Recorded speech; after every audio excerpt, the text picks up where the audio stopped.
So basically, I want to talk a little bit about the book first, Chasing Ghosts. Sure. Can we just talk about why did you decide to write this book? I didn't really plan on writing a book. When I was over there in '03 and '04, I started writing letters to my girlfriend. A lot of people back home were stressing out because they hadn't heard from me, and that was before the internet was really up and running. And I told my girlfriend, look, I'll write you as often as I can. If you could do me a favor, paste it into kind of type it into an email and blast it out. Let everybody know I'm alive. I'm not, I didn't have my head chopped off. I'm still okay.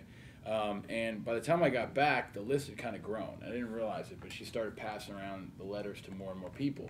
And the stories kind of got, like the one in particular, there's a story in there, I saw a holy man die last night, about this scene in the hospital.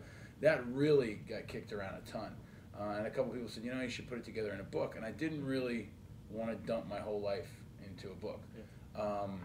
But it was getting to be around the time of the congressional elections in 2003, and Iraq was bubbling up as one of, if not the most important issue.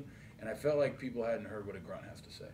I felt like they had heard from the politicians, they had heard from Rumsfeld, they had heard from these other folks, but they really hadn't heard from somebody they could relate to. So I wanted to tell my story, I wanted to tell my guy's story, and the book really came out of that. I think some of it was just frustration, which maybe is a good place for creative energy. But I was kind of pissed off, and when I got back from Iraq, the #1 story in America was Janet Jackson's exposed breasts at the Super Bowl. And I'm thinking to myself, this is what people are talking about.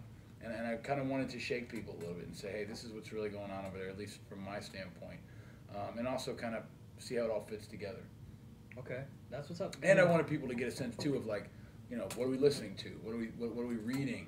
How do we talk? I think that's a critical part of understanding the experience. Nobody really has got a grasp on the music of this war. I think that's a critical piece. Like everybody thinks we're still over there listening to Hendrix, like in the Vietnam movies. I mean, yeah, Hendrix is great, but there's other stuff that has come from this war that's unique too, and I think it was important to put that kind of pop culture stamp on it too. See, I mean, that makes me want to go in two directions. Yeah. Let's go with just the title of the book, Failures and Facades in Iraq. That's pretty freaking honest right off the top. Yeah. A general question, so I'm not expecting like a real specific answer, but what would be the failures and facades in Iraq as you saw them, as a grunt, as a guy who's just trying to take care of his boys? I think at its core, the most immediate failure was that they didn't take care of us. They didn't take care of the equipment. They didn't take care of batteries for night vision goggles, having enough ammunition, having enough water, having enough people. I think one of the key failures was the failure to plan properly. There's an old saying that failing to plan is planning to fail.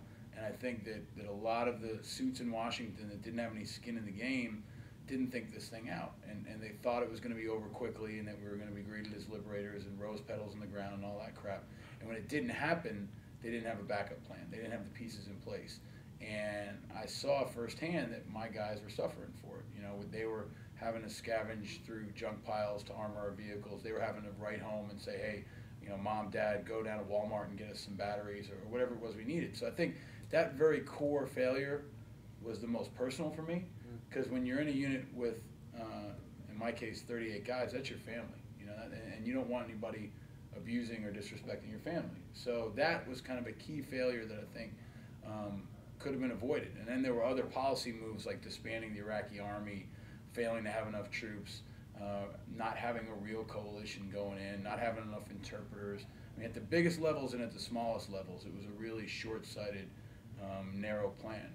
Yeah, I remember it was the invasion light in the Rumsfeld. Yeah. So Rumsfeld's, there's a good failure. He in and of himself, I think, is a total failure.